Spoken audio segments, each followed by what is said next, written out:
Hello everyone!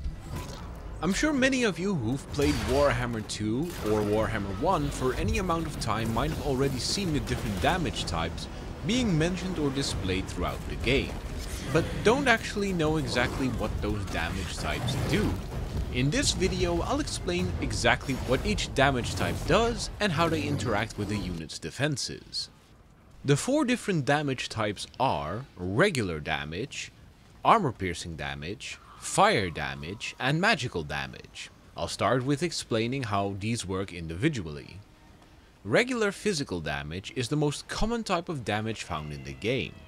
The vast majority of weapons cause this damage type, which is reduced by armor and physical resistance.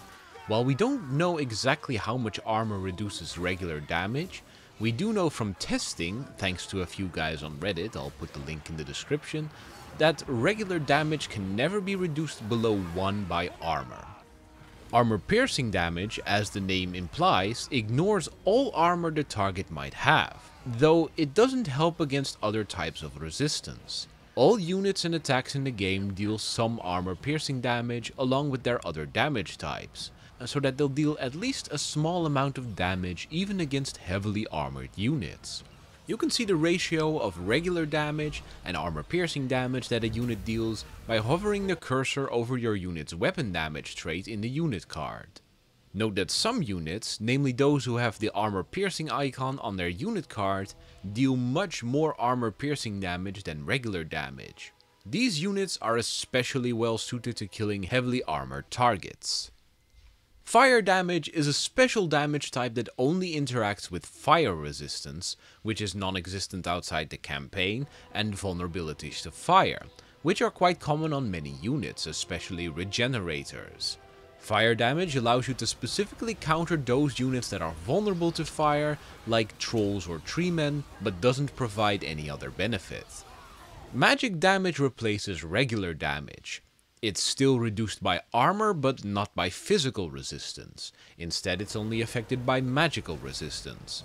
There's a great number of units in the game that rely greatly on physical resistance to keep themselves alive, such as dryads, treemen, wraiths, or savage orcs.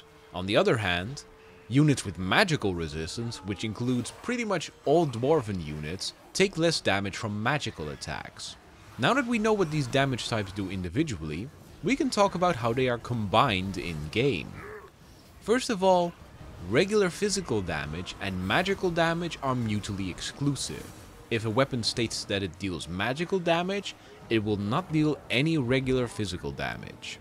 Meanwhile, a weapon will always have a certain ratio between either regular physical damage or magical damage and armor-piercing damage. This ratio will vary between units depending on their role, but some units will always deal some regular physical damage or magical damage mixed with some armor-piercing damage, never just one or the other. Note that armor-piercing damage of your unit can count as either physical damage or magical damage, based on whether or not your unit has magical attacks. Fire damage can be layered on top of all the other damage types, only affecting how much your unit's damage is reduced or increased by its resistance or vulnerability to fire respectively. Now that we understand how damage types work, it's much easier for us to decide what would be an effective tool against what unit type.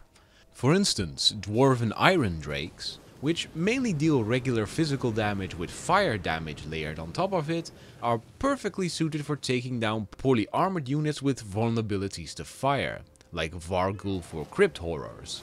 Meanwhile, a unit of aspiring champions are poorly suited to taking out most dwarven units due to their magical attacks, which dwarves are resistant to.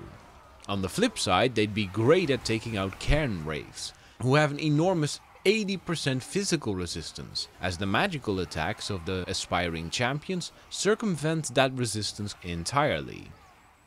Dwarven Thunderers, who mainly deal physical armor-piercing damage, are perfectly suited to taking down Chaos Chosen at range, who would otherwise rely primarily on their immense armor values to keep themselves alive.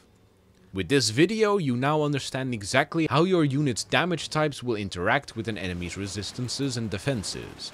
Armed with that knowledge, you'll be able to better predict which unit will win in a direct confrontation and thus get far more value out of your units. Don't forget to like this video and subscribe to my YouTube channel, and if you know someone who could use some pointers, feel free to direct them to my videos. Thank you all for watching, and I hope to see you all next time.